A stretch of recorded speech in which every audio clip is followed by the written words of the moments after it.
Hi, I'm Dr. David Rubin from the University of Chicago, and I'm chairing the meeting this year in Chicago called Mastering Clinical Challenges in Emerging Therapies in IBD. We're in my beautiful home city, and we have a record attendance here learning about the latest advances in inflammatory bowel disease. I'm delighted to have a discussion with one of our faculty, Dr. Dermot McGovern, who is the Director of Translational Research at the Cedars-Sinai Medical Center and a world authority on inflammatory bowel disease, as well as on IBD genetics and a variety of the clinical aspects of these conditions. So Dermot, thank you for joining us today and for being part of this really great conference. Thank you, David. One of the areas we spoke about today is understanding the risk an individual patient has when you're choosing their first therapies. And you gave a wonderful talk on how to think about that. So for the clinicians out there, what should they be doing when they meet a new patient or when they're diagnosing somebody with IBD so that they can make an informed choice about the next treatment?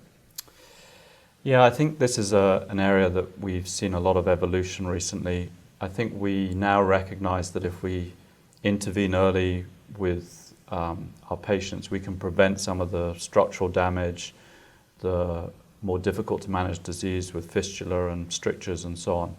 And the trick is trying to identify those people who are perhaps going to go on and develop those problems. If you see someone for the first time with Crohn's disease and they already have perianal fistulizing disease, or they have extensive disease, multiple strictures, I think we already know that that person has declared themselves as someone with more severe disease. Right. And those are the people that we really need to get on these drugs early. And it may already be too late for some of them. And we know now that some of them perhaps need surgery early, and we shouldn't avoid surgery at all costs in some of those individuals, but then get them onto therapy. I think that the more difficult patient to assess is really the patient who presents maybe with just a small amount of disease, no fistula, and so on. And you think, is this someone who's at risk of more severe disease? We have a number of tools: younger onset, smokers, more extensive disease, those sort of factors, some of the clinical factors that we see. We also have some biomarkers available to us. People use some of the serologies, and we know that if people are double ASCA positive, or if they have multiple of these serological markers, they may be at more risk of more severe disease. If you're going to have that approach to the patient, I think you're going to need the patient's buy-in, because you're introducing them for the first time, to some pretty potent medications, and you have to talk about side effects with them. And it's a difficult discussion to say, well, at the moment you don't have this, but some of our markers suggest you may develop this in the future. Right. And I think that's part of the challenge that we face. Yeah, I completely agree. And we had a couple other presenters today who brought up the issue of how do you monitor patients once they're on therapy. Mm-hmm. And I think that our colleagues have started to move in the right direction, but we have a little more room to get there in terms of understanding how to not allow patients to suffer a complication before we move on to another therapy. And the idea of choosing treatments and then reassessing over a short interval to know that we're getting where we need to be, the concept of disease modification as opposed to managing complications is really important. Right. One of the things that was in my presentation was about the new study presented at DDW this year called CALM, which had to do with a treat-to-target strategy using CRP and fecal calprotectin in Crohn's patients. The general message was, if you start therapy on a patient, reassess, and if they're not achieving the goal of controlling the disease, not just symptom improvement, keep moving until you get to where you need to be.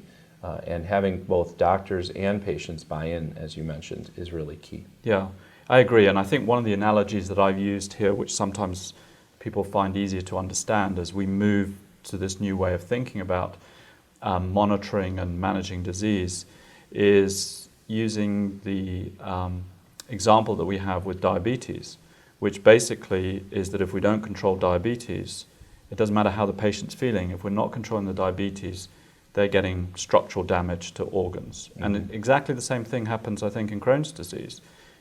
They may be feeling well, and we know there's this disconnect between the mucosal inflammation and clinical symptoms. Right. Prolonged, uncontrolled mucosal inflammation leads to structural damage. And if you're waiting until someone earns the next therapy or you're not on top of the inflammation, you may find that they're not going to respond to that, and that patient will need to go to surgery. So we talked also today about some of the emerging therapies, the ones that are available. In the last couple of years, we've been fortunate to have another anti-TNF added, the anti-integrin therapy vedolizumab, and now most recently ustekinumab, an anti-IL-12/23. And people are struggling to understand what sequence do we use these treatments, Right. when would we use one versus another as the first biologic. Do you have any pearls that you might share with our audience? Yeah, I think it is difficult, and we're not always in control of that decision, unfortunately. But there are certainly some things that we can think about, and patient preference comes into it. What level of risk of some of the complications, for example, a patient's comfortable with? One of the great selling points to patients about vedolizumab and the drugs in that class is its relative gut selectivity. And patients really like to hear that. On the other hand, it's an infusion, and we have injections with some of the other agents, particularly the anti-TNFs. I think with the anti-TNFs, one of the things that I do stress to patients is this is where we have the most experience with therapeutic drug monitoring. And in someone where we're thinking about the first therapy, which we know is really, really key to getting on top of disease, because subsequently it's more difficult with the second and third therapy. That's an advantage for the anti-TNFs. I think we think about other things. We think about comorbidities. Are people particularly susceptible to some infections? And then again, maybe the gut selectivity helps with that. Do patients have extraintestinal manifestations? Sometimes helping the mucosa heal will help with those, but other times it won't. What about psoriasis? So if they have psoriasis, we have some drugs which can be used to treat both. And so I think you need to go through some of these discussions with patients to see where they're comfortable, what are the other factors associated with this. And as at least one of our speakers, and I know you also talked about, the development of treatment-related biomarkers that might guide us into selecting one therapy or another is coming along, but it certainly hasn't been made clinically accessible and hasn't become our standard of practice. But I was intrigued by one of the comments earlier today about looking at lymphocyte subsets as a future way that we might choose an anti-integrin strategy, or perhaps thinking about cytokine expression in both the blood and the tissue as another way we might understand this. In the absence of that, I think what you've said, which is knowing the clinical story, extraintestinal manifestations, coexisting other immune conditions, can guide us. But we still are sort of struggling to know where we should go here. Right. So I think that the minor comment you made, which I'm going to emphasize, is that despite whatever comments and discussions we have with a patient, after we're done having that discussion, then we have to deal with the payer. Yeah. And we're struggling now because payers are not making decisions based on our recommendations in many situations. They're making them based on their contracts and what's available to them in terms of cost and the amount of money that's involved. Do you have any suggestions, or is there something that you in general are doing in your practice to get patients on therapy? No, I think that documentation is very, very important. If there are very good reasons why a patient may be more suitable for one therapy than the other, and you're almost jumping the algorithm that the insurance company is sticking to, I think documenting that well in the charts and then being proactive with the insurance company. And we heard about the benefit of persistence. And my experience with working with the insurance companies is that if you have a good reason and you can go high up enough the chain, then you do get results. Yeah. I think time is always a problem, but if we can invest that time and have staff who can invest that time and so on, then I think we can make real inroads there. So you're a little more optimistic than I'm going to be right now, because I'll tell you that I think payers are making it more and more difficult for us to get what we need for our patients. And despite the fact that we've now somehow come up with an ability to pay for extra staff to do this, and our data and descriptions of what's going on are needed, the reality is that what used to be a peer-to-peer phone call that would lead to immediate approval is now a peer-to-peer phone call that leads to a new way to appeal. And we're having a lot of struggles here. And I think that we as a profession, along with our patients, are going to need to start standing up and demanding that there be better standard of care available options for our patients, and also that the payers need to buy into this in a different way. They should be able to help us fund comparative effectiveness studies. Right. If they want to make a claim that one agent needs to be tried after another, then let them buy into this process or get out of the way. And so we have some struggles there that we still need to work with. Yep. So let's talk about something a little more optimistic, which is related to the advances in the field. You did a nice presentation that summarized DDW from 2017, and you highlighted a couple of areas. One of them that's of interest, and we had a separate lecture on it, is what we're learning about diet and IBD and the microbiome, which are inextricably linked here. What would you say are the take-home messages for the clinician out there when a patient says, "What should I eat?" What are we telling people these days? Yeah, I think that's a question that all of us have to deal with in every clinic. Every patient wants to know what they should be eating and what they shouldn't be Well, eating. of course, because they have a gut problem and it must be the food. Right. And I think Jim Lewis did an outstanding job in summarizing that. And his summary was that by and large, and this doesn't matter whether you have IBD or not, you should be thinking about your diet and looking at the Mediterranean diet. And I was pleased to see that he said that included in that was maybe 1 or 2 glasses of wine a week, but olive oil, You were pleased fish, personally or for your patients? for my patients, I of see, course. okay. Just checking. Yeah. But olive oil, fish, fresh vegetables. I think he made another very interesting point, which is about the role of emulsifiers in food. Mm-hmm. And this is an area that's really gaining a lot of traction. We see a rise in IBD in the developing world, and that's partly through adopting a Western lifestyle. What is it within the Western lifestyle? Is it something that people are eating? And at least one of the things that people have pointed the finger at is these emulsifiers. The additives, yeah. The additives, particularly in baked goods, as he pointed out. And the thing about these emulsifiers, at least in animal models, is that they break down the mucus layer and they reduce the barrier between the bacteria and the immune system. Mm-hmm. And they're associated, at least in animal models, with both developing a colitis but also metabolic disease. And of course, we're seeing epidemics of metabolic disease and very dramatic rise in the prevalence of IBD. Yeah. So, the other thing that I think take-home message from Jim's talk was around the fact that they're now doing a prospective study comparing the SCD diet and the Mediterranean diet, and I think that that's something which would be very beneficial for our patients going forward. Specific carbohydrate Specific diet. carbohydrate In diet. Crohn's, interestingly. Yeah. They're not doing it in UC yet. Right. Yeah. Yeah, so a lot of work to be done here. I think the other optimistic thing here is that dietary studies have always been really tough to do. Yeah. But with the microbiome, we now may have a more objective readout of some of these dietary interventions, which will be great. Yeah, I agree with that. And in my talk, actually, I talked about this concept of microbiota manipulation, and diet is probably the most effective way to do that in a sustainable way, but it's a difficult thing to study. Right. What about stress? You had an interesting abstract that you presented from DDW about stress in mice and how it made them get inflamed. Should we tell patients about this?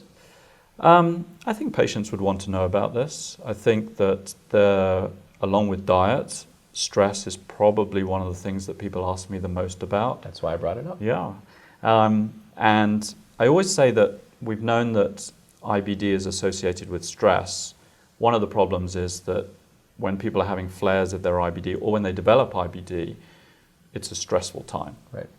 Because of the IBD. And so what's coming first? Is it the IBD or is it the stress? But now, intriguingly, we're beginning to see some data which may help us with this. So the mouse study you were referencing was a study from Japan where they stressed mice, and the stress induced changes in the microbiome, increase in IgA secretion in the gut, and generally pushed the mice in a more colitis-type phenotype. So I thought that was very, very interesting. And if you couple that together with some human data which we saw, which is from the Manitoba group, which is that patients with IBD have an increased risk of having psychiatric disease and so on up to 5 years before they develop their IBD. That's starting to make a bit of a story about potentially the role of stress and so on. So maybe this elusive relationship between being stressed and getting IBD is going to be sorted out a little bit more. Right. But of course, what we really want to know is not just the stress, but what it does to the individual and why they're responding at a biological level. Yeah. So my general take on this with patients is that stress makes you feel worse, but I don't know anyone who lives a stress-free life. And that effective therapy can help, and we need to address this. The studies that have attempted to look at stress management as a maintenance strategy haven't really gone very far. Right. So it's important to acknowledge all of this, but it's not getting us where we need to be in terms of management yet. Yeah, and I think that stress, like IBD, is a heterogeneous condition, and it, as you say, it affects different people in different ways, and there are different precipitations for different people. So I think maybe just, again, a blanket approach to managing stress is not going to help us here. Right. People need to find their own happy place, in a way, find their own way of managing stress. And that's something I emphasize to patients. There's multifactorial things going on, and stress is one of those. And anything that they can do to alleviate stress, I think, will potentially help with their IBD, or at least help them manage their IBD. Sure. Russ Cohn from the University of Chicago gave a talk on biosimilars today, and we know now a bit more about them. The FDA has an abbreviated regulatory pathway, and in the US they've actually approved 3 biosimilars for IBD from extrapolation of rheumatoid arthritis studies and some other data. And that's 2 in infliximab, 1 in adalimumab. And we know these are coming. One of the infliximab biosimilars is already on the market and being used in different areas. What are your thoughts about what we should be telling our patients regarding biosimilars, and what do our colleagues in the community need to understand about these agents? Are you worried about them? I think I'm slightly less worried than I used to be, depending on how they're used and how they're controlled and so on, and how the insurance companies deals with them. Because one of the points about the biosimilars is, I think you made in the question and answer session, was about the overlap in terms of immunogenicity. So if patients develop antibodies to infliximab, for example, we would not want to be using one of the infliximab biosimilars in those individuals. And I think that's a very, very important message that we need to get out. Absolutely contraindicated, right? Yeah, and that's a message I'm worried will be lost somewhere. I'm convinced it will be. And so I think that's the thing that worries me the most at the moment. In terms of the data that we have from Europe and so on, so Hungary and so on, I think the data about their efficacy is pretty reassuring. I know there's one study which suggests that Crohn's disease may be a slight outlier in terms of the efficacy from some of the other immune-mediated diseases that they've been used, but it wasn't statistically significant. We don't know. I know they're going to go back and look at that data in the short term, it's hard to understand why that would be. These agents really are similar, so I accept them for that. The challenge I believe we're going to face in the U.S. will be repeated switches based on whoever's the cheapest this month, and lack of transparency and communication. So the issue is not the molecule, but it's rather knowing what drug your patient's on, and seamless transitions, meaning that patients shouldn't be delayed in getting their drug because someone's waiting for a shipment of the newest biosimilar du jour. And the point you make, which I want to drive home one more time, is that patients who develop anti-drug antibodies cannot get the biosimilar, because those antibodies in a number of studies now do cross-react as we would expect them to do so. So people have to be paying attention. And if the payer says, well, this is the cheaper anti-TNF that we have available to you and it's the biosimilar, you're going to need to say no. Right. And you're going to have to stand your ground, and the patients have to be advised about this because it's going to cause problems. Yeah, and I think we both work in cities with major student bodies, and people are going to be getting their drugs in different parts of the country. That's and right. so on. And so tracking all of this is going to be really, really Yeah. difficult. Well, I think people are going to start having to wear literally medical alert bracelets. Mhm. And when they have antibodies against one drug, that's going to have to be on their person, so Yeah. we know it's an allergy. Yeah. The very last point, though, is a bit more optimistic for our future, which is that there are a number of new agents coming, new mechanisms. In just a few sentences, can you summarize how you think we're going to be managing IBD in the next couple of years? What's going to be the biggest shift that we see? Well, I think the biosimilars are going to be a very interesting disruption to the way that we manage disease, and it's going to be interesting to see how those roll out. We talked previously about how we're going to position the new therapies that come along, well, the existing ones and then the new ones. So the new ones, of course, are the JAK inhibitors, and there are a number out there in develop. There are some other molecules associated with So the JAK inhibitors are oral, small molecules, right? Yeah. Not biologics, so that's Right. going to offer some novel choices for us. Absolutely. Other drugs in the pipeline include those others being developed against the homing of white cells to sites of inflammation. So etrolizumab is an example of that, anti-MAdCAM antibodies. And then there are other drugs against cytokines, the anti-IL-23s, for example, and so on. And some very novel mechanisms as well that we saw just presented at DDW, and clearly much further back down the pipeline. So I think in terms of the pipeline being robust, I think we're in a very good place, a much, much better place than if you and I were having this conversation 3 or 4 years ago, where we were seeing negative study after negative study, which is great. How we position them is going to be a challenge for us. Yes. And again, when you throw in biosimilars into that mix-up, it's going to be even more challenging. And we need to work really hard to identify biomarkers and clinical parameters that help us work our way through this and think about these diseases in a more complicated way in terms of recognizing the heterogeneity of disease, get the right drug, the right patient based on some molecular profile and so on. We have a lot of work to do. We do. So you hear that? Next year, 2018, you got to come to Chicago for Mastering Clinical Challenges in Emerging Therapies in IBD, because there's a lot more coming and there's a lot you need to learn, and we would love to have you join us. I want to thank Dermot McGovern from Cedars-Sinai, and I'm David Rubin signing off. I look forward to seeing you at our next meeting.